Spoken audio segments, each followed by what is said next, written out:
Coach, how do you prepare when you don't maybe know who the quarterback is and they might change their play call, or how difficult does that make preparation? Yeah, I mean, you kind of put it in the same category as like an opener. First game, there's obviously some tendencies, and you kind of look at like plays and what stood out regardless of who the quarterback was. And obviously you got a head coach that's been an offensive coordinator before, so he's called plays before. So there's some similarities that way. But the simple answer is you kind of put it in that category, accept the fact that you don't know as much as maybe you'd like to think you would know after a few games. And then rule it out. That's one of the things we talk to our guys all the time. What's your rule? There's a rule for it.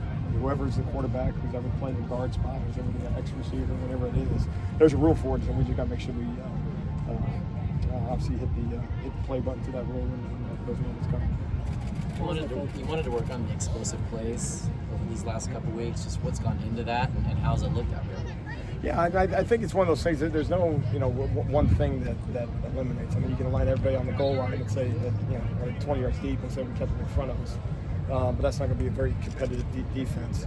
The biggest thing is getting down to the why. And so what we broke it down by position, we broke it down by player, we broke it down by call. Is there a consistent aspect of things? And those are obviously things we handle in house. And then making sure in those moments as you're watching it on the practice field is making sure that is there a player, as we say, is there a player designed to be in that position to make that play? Is he capable of making that play? And is he making an informed coach decision that led to him maybe not being there? And if not, then we got to analyze, and this kind of goes back to that expectation piece that we talked about. Is an expectation there, a mental error, or is it just something that we don't have a check where we need it? So all those things kind of go into it, and there's not one blanket answer. But no, it's been a good, I will say this, it's been a good X number of days since the last time we played, and I think it's a pretty confident group on a Tuesday, which is good. What did the bye week do for maybe some lingering injuries at inside linebacker? Yeah, I mean, obviously really good, and you never know when those things are going to come. Obviously, the injuries or the bye week and how it's going to time up. But a kid like a Mason Cobb, would obviously highlight.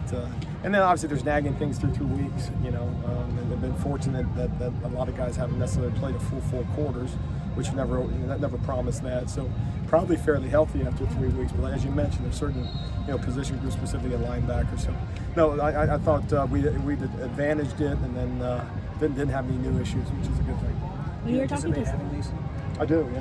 When you were talking to Solomon through the transfer portal, what kind of stood out to you about his personality? Certainly he has a unique situation because he's married, he has kids, he has different types of priorities than maybe some transfers you would be talking to. Yeah, I think, and it kind of highlights, I think every transfer is extremely unique. They all have different stories as to where they come from, what their motivations are.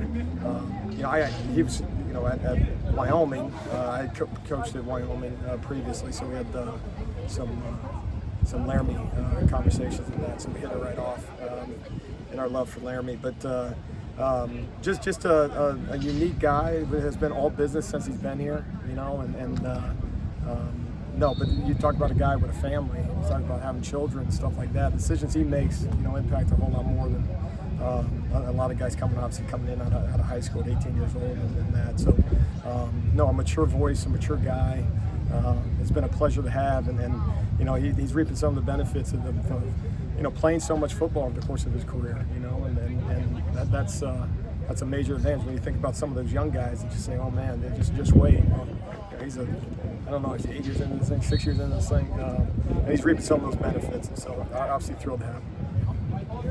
Got you guys at like 55 different defensive line combinations through 3 games. Are you happy with that number? Is that like a sign of strength, or is it something you're trying to trim down maybe as the season goes on? Yeah, you hope so. I mean, guys got to earn those reps, and that's the number one. Is no one is just gifted, a rep on the practice field, let alone on the game field. But certainly, as you look through anything defensively, and maybe some have other philosophies, but I think by and large we would be like most, where that's the position that's got to rotate. You're asking the 280-pound, 300-pound guys to go as fast as they possibly can on every single rep, and match for 300-pound offensive linemen over and over and over again. So you'd always like to have 6 to 8 guys that you can rotate, and then what we never want to be is we don't want to be completely married to 2 guys playing next to each other, because man, that really limits you. And so that's a constant. Again, the message to all those guys, it doesn't need to be even either. There may be 55 combinations. I didn't know that.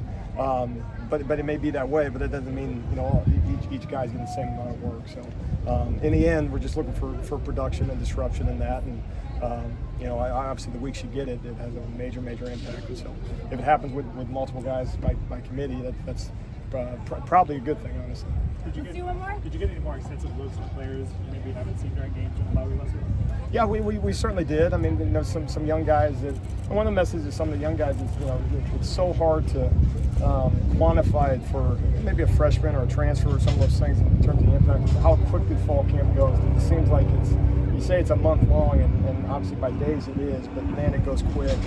And so whether it's on the special teams field or in some other opportunities to kind of just go play ball, I mean, there's not an individual guy to highlight, but also through that, having the advantage of having an early bye week is, there's not a bunch of All-Americans walking around the field either, and that's part of their communication too, right? It is, making sure that we got to advance that time for the bulk of the roster, not just some of those young guys. But no, believe me, and that's something that's always ongoing.